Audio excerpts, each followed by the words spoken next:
Alright, so now I got pretty much everything set up. All the control surfaces.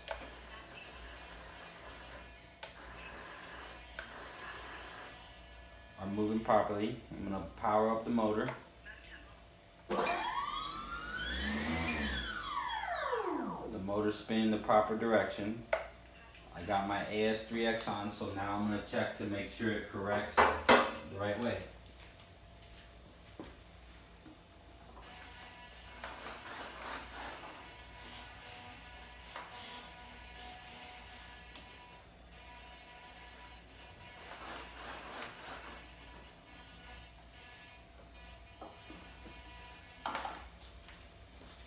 So now that I got my as3x working and correcting the right way, on the transmitter, what I do is I go through forward programming.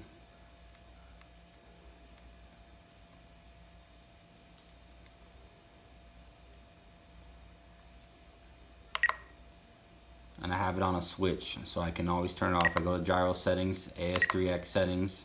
My gyro's on right now, so I have it at 100% just for testing. So since this is a new plane that I have to determine the gyro gains, I'm not going to be adjusting them in flight. What I'm going to do is I'm just going to fly the plane. Every time I fly it, I'm going to up them about 5% until I get a wag out of it. And then I'll dial it down. Once I get the plane to start oscillating, then I'll start dialing them back. But a safe place to start is I'm going to start with 30%, 100%. You'll never ride a gyro 100%. So I'll start at 30% for my maiden flight, make sure everything's good, then I'll come back through here and I'll probably be up in the 40s somewhere by the time I get it all set up correctly, but that's how you set it up through your gyro gains. Flight mode 1.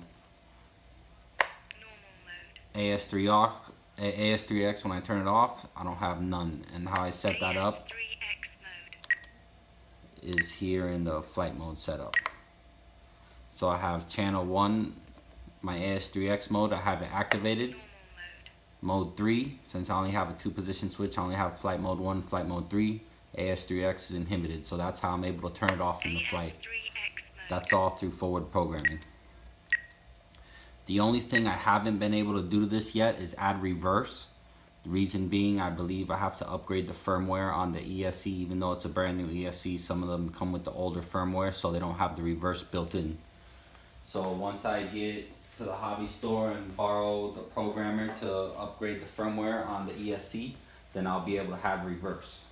Right now I don't need reverse, I'm not going to worry about it. I figured I'd put it in there, I'd add the nice touch, but I don't need that. So now what I have left to do is the motor's turning the right way, the as3x correcting the right way, all my throws, all my everything set up. So the only thing left I have to do is I'm going to double check it with the manual balancer. I did it on the digital balancer and now I'm going to check it on the manual balancer. So what I'm going to do is I'm going to put on the prop and the spinner and put on the doors and put everything exactly the way it's going to fly, and then I'll get it on the balancer. Alright, so now I got the plane on the balancer with everything installed. I got it about 73 millimeters, which is just on the front side of nose heavy, so the plane's still nose heavy. I can move the batteries back. I'll do that in flight once I figure out where exactly I want it. But right now it's balancing pretty level. It's about 73 millimeters and the window is between 72 and 80. So I'm towards the forward part of the window, so I should be good. For now, I'm going to fly it like that. I'm going to see how she does, and then I'm going to go from there, do some in-flight tests for CG tests, and see if I want to move the batteries forward or back, see how the plane reacts. But pretty much, it's ready to go. Alright, so now I got everything set up. The only problem I'm having is that I am not getting my telemetry data from the ESC on my remote. And I believe it's because I disconnected the BEC wire and I'm running separate receiver batteries. I get my receiver voltage, I don't get none of my data from my ESC. But I've got everything set up. And